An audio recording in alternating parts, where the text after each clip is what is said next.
దరిద్రుడు ఎక్కడికి వెళ్ళిపోతున్నాడంటే సినిమాకి వెళ్ళిపోతున్నాడు అనమాట. నేను ఒక్కడిని వెళ్ళట్లేదు, నాతో పాటు మా ఫ్రెండ్ కూడా వస్తున్నాడు అనమాట. ఇంకెళ్ళగలకి ఇంటి బయటకు వచ్చేసి ర్యాపిడో బుక్ చేశాను అనమాట. బుక్ చేసిన 5 నిమిషాల తర్వాత ర్యాపిడో కూడా వచ్చేసింది. ఇంకా రయ్య అని చెప్పి వెళ్ళిపోవడం వెళ్ళేట్టు 4:20కి షో వాళ్ళకి హాల్ దగ్గర కూడా వచ్చేసాను అనమాట. నువ్వు ఇంత బలిసినాడు వేరా అంటే నా దగ్గర అంత డబ్బులు లేవు మచ్చా. ఈ టికెట్లు మొత్తం మా బార్గో పెట్టుకున్నాడు. మీలో ఎవరైనా ఇంత బలిసిన ఫ్రెండ్ ఉంటే కామెంట్ చేయండి. ఇంకెళ్ళగలు గ్యాస్ కలెక్టర్ కూడా ఎక్కేసి ఇంకా సినిమా హాల్ దగ్గరికి వెళ్ళడం లేదు. ఈ మధ్యలో మా ఫ్రెండ్ తెగ ఫోన్లు చేస్తున్నాడు.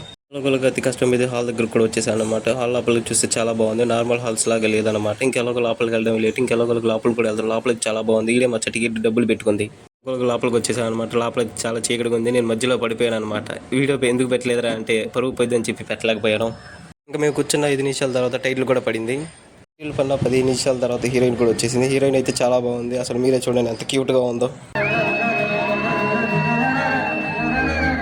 ఇంకెలాగో ఇంటర్వ్యూలు కూడా ఇచ్చేసాడు. అర్జెంట్గా వాష్రూమ్కి వెళ్ళాలి. ఏసీ అయితే చాలా ఫుల్గా వేసాడు. ఇంకెలాగో బయటకు వచ్చేసాం. మీరే చూడండి హాల్ ఎలా ఉందో. ఇక్కడ ఏమైనా కొనుక్కుందాం అని చెప్పి బయటకు వస్తే ఇక్కడ ఆస్తులు అడుగుతున్నారు. మళ్ళీ లోపలికి వెళ్ళిపోయాం.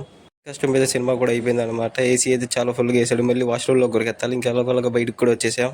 ఇంటికి వెళ్ళి పీకే పని లేదని చెప్పి ఇక్కడే తిరుగుదాం అని చెప్పి డిసైడ్ అయిపోయాం అనమాట. ఇక్కడ పైకి వచ్చేస్తే ఇక్కడ కోట్ వేసుకున్నాడు మా ఫ్రెండ్. ఇది ఎలా ఉందో కామెంట్ చేసాడు మా ఫ్రెండ్కి. ఇక్కడ మొత్తం ఫోటోలు దిగేసి ఇంకా గేమ్ జోన్కి వెళ్దాం అని చెప్పి డిసైడ్ అయిపోయి ఇప్పుడు అక్కడికే వెళ్ళబోతున్నాం. ఇక్కడైతే చాలా బాగుంది. అసలు ఆడదాం అనుకున్నాంలే కానీ ఇక్కడ ఆస్తులు అడుగుతున్నారని చెప్పి ఆగిపోయాం. ఇక్కడ నుంచి బయటికి వెళ్తుంటే మా ఫ్రెండ్కి ఒక రీల్ చేద్దాం అని చెప్పి గుర్తొచ్చింది.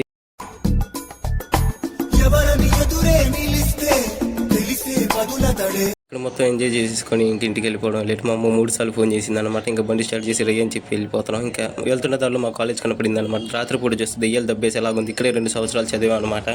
ఇంకెలాగోలాగా డబ్బా కాలేజ్ కూడా దాటేసాను అనమాట. ఇక్కడ నుంచి పాదయాత్ర చేసుకుంటూ వెళ్ళాలి. మీరైతే వీడియో సబ్స్క్రైబ్ చేయండి.